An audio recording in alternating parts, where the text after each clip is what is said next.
Pandit Malaysia Puji Nova Arianto di tengah maraknya naturalisasi. Gerald Vandenberg temui Indra Safri racik Timnas Indonesia U23.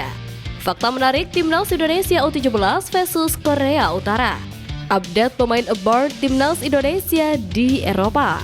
Post like di bawah, lanjut simak informasi selengkapnya sebagai berikut.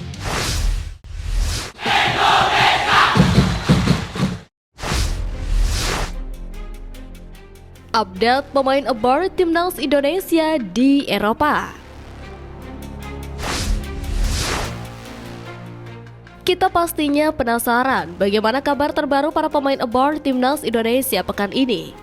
Nama-nama seperti Joy Pelupessy, Kelvin Verdong, hingga Emil Audero menjadi salah satu pemain aboard Timnas Indonesia yang berlaga di klubnya masing-masing. Berita pertama diawali dari Joy Pelupessy. Sang gelandang anyar Timnas Indonesia itu berhasil membawa Lomel SK meraih kemenangan 1-0 atas RWD Molenbeek. Joy Pelupessy sendiri bermain sebagai starter dan tidak tergantikan. Dia mendapatkan rating 6,7 serta mencatatkan 91% akurasi umpan. Berkat kemenangan itu, Joy Pelupessy dan kolega sukses membawa Lomel SK menjauh dari zona merah kasta kedua Liga Belgia itu. Geser ke Liga Belanda, Kelvin Verdong juga sukses membawa NEC Nijmegen menjauhi zona degradasi dan berpeluang ke babak playoff Conference League. Pemain Timnas Indonesia itu membantu NEC Nijmegen menang 2-1 atas RKC Waalwijk di Stadion Goffert hari ini. Kelvin Verdong DKK menang dramatis setelah Brian Linssen mencetak gol penentu di menit ke-90+2. Verdong sendiri mencatatkan rating 8,4. Pemain Timnas Indonesia itu tampil sebagai starter dan dimainkan hingga laga usai. Sementara di Serie B Italia, Emil Audero justru mengalami kekalahan dramatis dari Bari dengan skor 1-2 di Stadion Comunale hari ini juga. Dalam laga itu, Emil Audero mendapatkan rating 7,2 dengan 4 saves. Kiper berusia 28 tahun itu gagal melanjutkan tren positif selepas jeda internasional.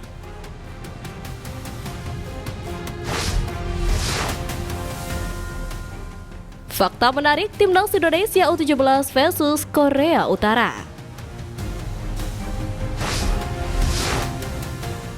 Timnas Indonesia saat ini tengah menjadi sorotan tajam pada pertemuan sengit antara Korea Utara di babak perempat final Piala Asia U17 2025.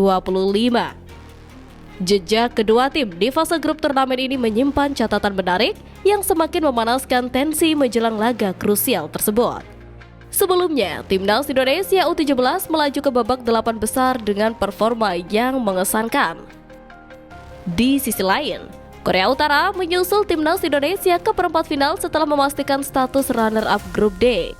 Hebatnya, negara Kim Jong-un ini melangkah ke babak selanjutnya dengan catatan belum terkalahkan di sepanjang fase grup. Meski sama-sama belum merasakan kekalahan di fase grup, catatan Timnas Indonesia U17 terlihat lebih mentereng. 9 poin maksimal berbanding 5 poin milik Korea Utara jelas menunjukkan dominasi Garuda Muda. Berikut beberapa fakta menarik Timnas Indonesia U17 dan Korea Utara U17. 1. Timnas Indonesia U17 dan Korea Utara U17 sama-sama belum terkalahkan dalam 3 laga fase grup. 2. Timnas Indonesia U17 baru kebobolan 1 gol, sedangkan Korea Utara sudah 3 kali kebobolan selama menjalani laga di fase grup. 3. Timnas Indonesia U17 dan Korea Utara masuk dalam daftar tim dengan jumlah gol terbanyak di fase grup Piala Asia. Lalu, mampukah Garuda Muda mempertahankan tren positifnya dan menembus pertahanan kokoh Korea Utara? Atau justru Korea Utara yang akan menjadi batu sandungan berikutnya bagi ambisi Garuda Muda?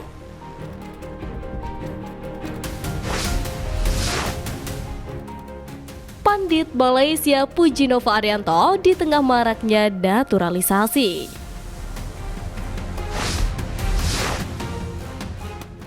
Nova Arianto kini menjadi nama yang sering diperbincangkan penggemar sepak bola tanah air. Hal itu tak lepas dari prestasinya bersama Timnas U17 Indonesia. Di tengah maraknya naturalisasi yang dilakukan PSSI, Nova justru datang sebagai pemata statement yang beredar. Kemenangan itu kemudian dipuji oleh pengamat sepak bola asal Malaysia, Kelsanan Sundaresan. Sebelumnya, Timnas Indonesia U17 mengandalkan hampir 100% pemain lokal. Hanya ada satu pemain keturunan yang memperkuat tim Garuda Asia, yakni Matthew Baker yang memiliki darah Indonesia Australia. Timnas Indonesia U17 pun kemudian sukses lolos ke Piala Dunia U17 2025 di Qatar November mendatang. Oleh sebab itu, Nova mendapat banyak perhatian dari para penggemar sepak bola. Tak hanya penggemar lokal, salah satu pandit asal Malaysia pun terkesima dengan racikan pelatih asal Semarang tersebut. Kes Sundaresan yang merupakan pandit Astro Arena memberikan pujian tinggi kepada pelatih Timnas U17 tersebut. Menurutnya, Nova adalah salah satu pelatih terbaik yang kini tengah naik daun di negeri seribu pulau. Bahkan, ia percaya suatu hari sang nahkoda akan memimpin Timnas Indonesia dan bersua Harimau Malaya. Kils kemudian mengatakan kesuksesan Timnas Indonesia U17 lolos ke Piala Dunia U17 2025 sangat penting. Karena kesuksesan tersebut diraih di tengah proyek naturalisasi yang dilakukan PSSI untuk Timnas Indonesia Senior.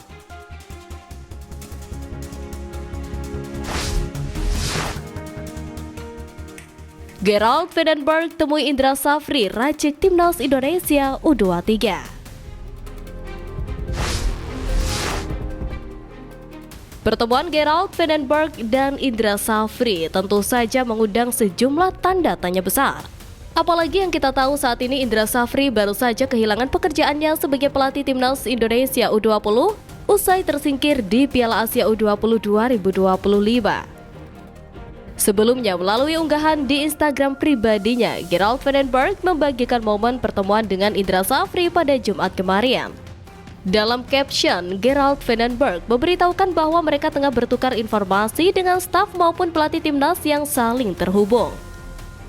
Selain Indra Safri, dalam foto tersebut Gerald juga bersama manajer Timnas Indonesia Sumarji, pelatih kiper Sjoerd Wandenberg, serta beberapa staf.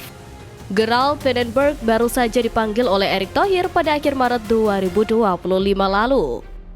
Ketum PSSI itu ingin memastikan keberlanjutan program di Timnas kelompok umur dari U17, U20, U23 hingga senior. Tapi lebih jauh kemungkinan ini juga jadi sinyal pembentukan Timnas U23 Indonesia yang baru tahun ini. Seperti diketahui, Timnas U23 Indonesia akan berlaga di SEA Games 2025 yang digelar pada Desember 2025 mendatang di Thailand. Mereka juga punya agenda kualifikasi Piala Asia U23 2026 yang kemungkinan besar akan dilangsungkan tahun ini. Pertemuan Gerald Vandenberg dengan Indra Safri menarik untuk disimak lebih jauh. Mungkinkah Gerald Vandenberg sowan ke Indra Safri demi meminta saran untuk membentuk Timnas U23 Indonesia? Atau lebih praktikal, Gerald Vandenberg meminta Indra Safri masuk ke dalam staf kepelatihannya sebagai asisten? Bagaimana menurut kalian?